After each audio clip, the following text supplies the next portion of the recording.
बातमीचे प्रायोजक आहेत हॉटेल रोहित। इंजिनिअरिंगचे शिक्षण घेणाऱ्या जळगाव येथील एका 21 वर्षीय तरुणीने गळफास घेऊन आत्महत्या केली आहे। ही घटना शहरातील सत्यम चौक येथे शुक्रवारी रात्रीच्या सुमारास उघडकीस आली आहे। दर्शना प्रवीण पाटील, वय वर्ष 21, राहणार जळगाव, सध्या सत्यम चौक, राज पॅलेस, 4था मजला, सोलापूर असे मयत झालेल्या तरुणीचे नाव आहे। काल रात्री 10 वाजण्याच्या सुमारास तिचा मृतदेह राज पॅलेस येथील खोलीत छताच्या पंख्याला नायलॉन दोरीने गळफास घेतलेल्या अवस्थेत आढळून आला आहे। याची माहिती मिळाल्यानंतर जेल रोडच्या पोलिसांनी आतून बंद असलेला दरवाजा उचकटून घटनास्थळाचा पंचनामा केला आणि मृतदेह शवविच्छेदनासाठी शासकीय रुग्णालयाकडे पाठवून दिला। मयत दर्शना पाटील ही सोलापुरातील कॉलेजमध्ये सिव्हिल इंजिनिअरिंगच्या 4थ्या वर्षात शिकत होती। आपल्या मैत्रिणीसोबत ती राज पॅलेस येथील 4थ्या मजल्यावरच्या रूम मध्ये राहण्यास होती। तिच्या मैत्रिणी गावाला गेल्याने ती एकटीच राहत होती, अशी प्राथमिक माहिती समोर आली आहे। या घटनेची नोंद जेल रोड पोलीस ठाण्यात झाली असून यामागचे कारण अद्याप समजले नाही। मात्र हवालदार घुगे पुढील तपास करीत आहेत।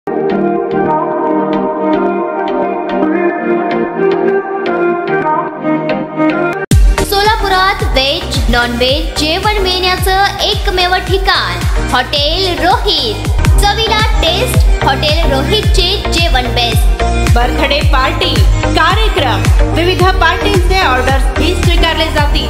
ग्राहकांसाठी खास पार्सलची सोय।